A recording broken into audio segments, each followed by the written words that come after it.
Our report came out today. It's over 300 pages.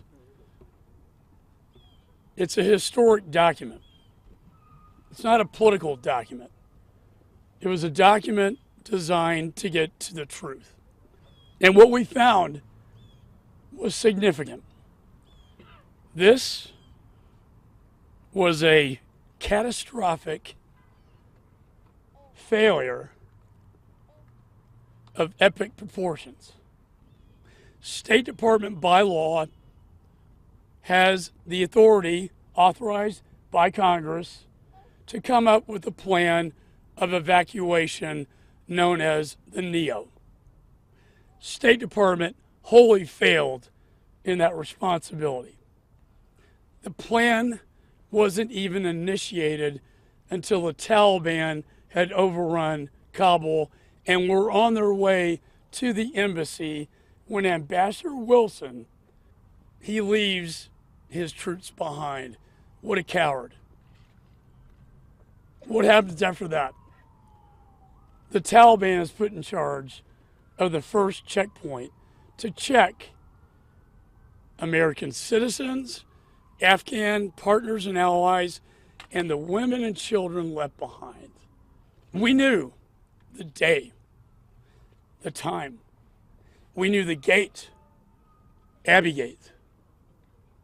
Yet these Marines were sent in, unprotected, left out to dry by their government, asked to stand by their sworn enemy, the Taliban, to defend this airport.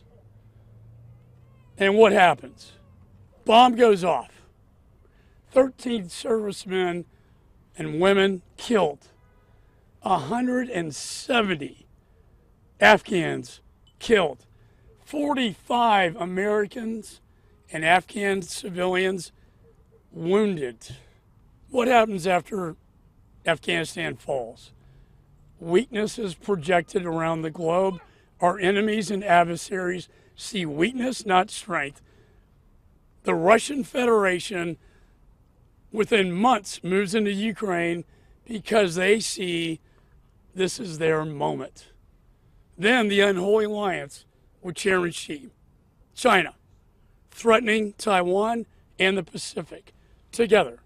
Then, in the Middle East, the Ayatollah raises his ugly head with his proxies, Hamas, Hezbollah, Houthi rebels, all as a result of Afghanistan. It took me 2 years. The first year was wasted by the Democrats. They didn't do one thing. Secretary Blinken, to this day, refuses to take 1 day out of this month to come before the American people and these families. But he doesn't have time. Just like Joe Biden didn't have time on his watch at Dover. I don't have time for this. This is a disgrace. And I will hold him in contempt if that's what it takes to bring him before the American people, because they deserve the answers. All roads in this investigation lead to the National Security Council. You saw today, House Republicans released their investigation report into Afghanistan withdrawal. This comes, of course, 2 years after their first report, and this one says little or nothing new.